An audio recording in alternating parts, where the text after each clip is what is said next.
Merhaba, ya doğruysa kanalına hoş geldiniz. Bugün doğadaki en ilginç renklerden biri olan mavi hakkında konuşacağız. Etrafımıza bir göz atalım, gökyüzü ve denizler masmavi. Ama dikkatlice baktığımızda, doğadaki bitkilerde, hayvanlarda ya da doğal oluşumlarda gerçek mavi renge ne kadar az rastladığımızı fark ediyoruz. Peki neden mavi renk bu kadar nadir? Doğada bu rengin üretilmesi neden zor? Ayrıca, mavi rengin akrepler gibi tehlikeli hayvanları uzak tuttuğuna dair yaygın bir inanış var. Bu gerçekten doğru mu? Bugün, bu konuların derinlerine ineceğiz. Bilimsel açıklamalarla mitleri buluşturacağız ve mavi rengin arkasındaki gerçekleri keşfedeceğiz. Hazırsanız, başlayalım.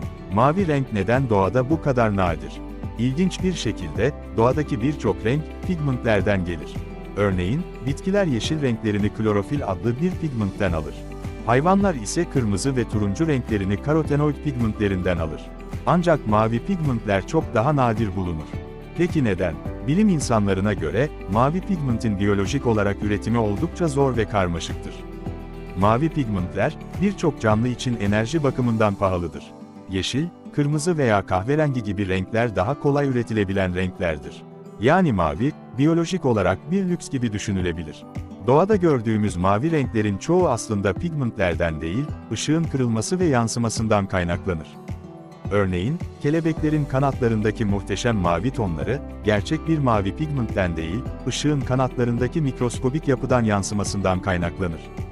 Benzer şekilde, birçok kuşun mavi tüyleri de aynı prensibe dayanır.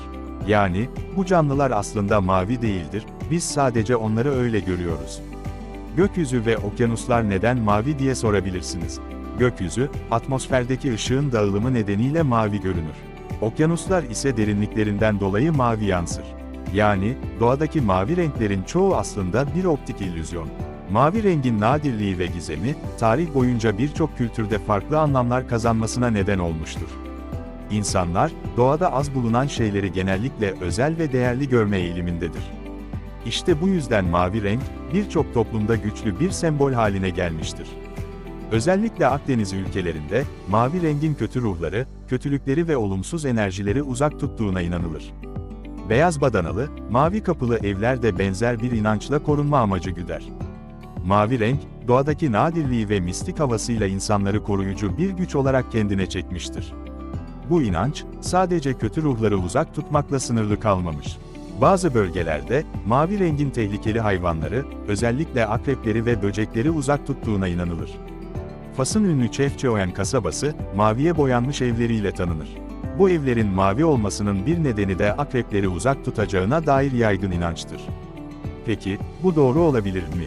Gerçekten mavi renk akrepleri uzak tutar mı? Şimdi bu sorunun cevabını bilimsel olarak inceleyelim.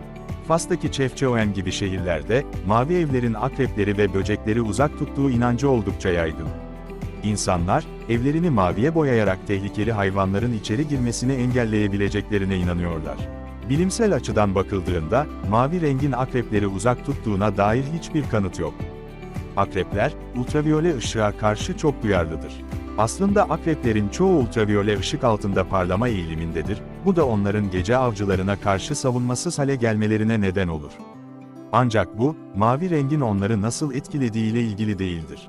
Akreplerin renk algısı oldukça sınırlıdır ve çevrelerindeki renklerin, özellikle mavi gibi renklerin, onların davranışlarını doğrudan etkilediğine dair bilimsel bir bulgu yoktur.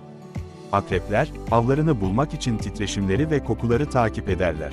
Bu yüzden, evinizin, maviye boyanmış olması ya da başka bir renk olması, onların sizi ziyaret edip etmeyeceğini etkilemez. Bu nedenle, mavi rengin akrepleri uzak tutacağı inancı tamamen bir mit olarak kabul edilebilir. Ancak bu mit, özellikle sıcak bölgelerdeki halklar arasında nesilden nesile aktarılmış ve birçok insan tarafından inanılmaya devam ediyor. Belki de bu inanç, mavi rengin huzur verici ve koruyucu etkisine dayalı bir psikolojik rahatlama arayışıdır. Mavi rengin doğadaki nadirliği ve kültürel sembolleri, onu psikolojik açıdan da güçlü bir hale getiriyor. Mavi, huzur ve sakinliği temsil eder. Denizlerin ve gökyüzünün mavisi, insanda rahatlama hissi uyandırır. Akdeniz'in sıcak ikliminde, mavi boyalı evler sadece estetik olarak güzel görünmekle kalmaz, aynı zamanda serinletici bir etki yaratır. Belki de bu yüzden, insanlar mavi rengin fiziksel ya da psikolojik olarak onları tehlikelerden koruduğunu düşünmüş olabilirler.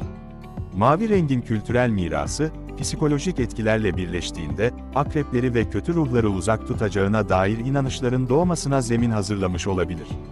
Sonuçta, eğer bir renk size huzur ve güven veriyorsa, çevrenizdeki tehlikelerden korunmak için bunu tercih etmeniz oldukça doğal. Bu nedenle, mavi rengin mitlerle örülü geçmişi, onun insanlar için neden bu kadar özel ve güçlü bir renk olduğunu açıkça gösteriyor. Sonuç olarak, mavi rengin doğadaki nadirliği, biyolojik ve fiziksel sebeplerden kaynaklanıyor. Mavi pigmentin üretimi zor olduğundan, doğada mavi renkli canlılara pek sık rastlamıyoruz. Ancak bu nadirlik, mavi rengi insanlar için daha da özel kılmış ve birçok kültürde koruyucu, huzur verici bir sembol haline getirmiş. Mavi rengin akrepleri uzak tuttuğuna dair inanç ise, ne yazık ki bilimsel bir temele dayanmıyor. Bu bir mit olarak kabul ediliyor, fakat mavi renk yine de bize huzur ve güven verdiği için bu inanç kültürel bir miras olarak varlığını sürdürüyor. Umarım bu videoda mavi rengin ardındaki gizemleri keşfetmekten keyif almışsınızdır.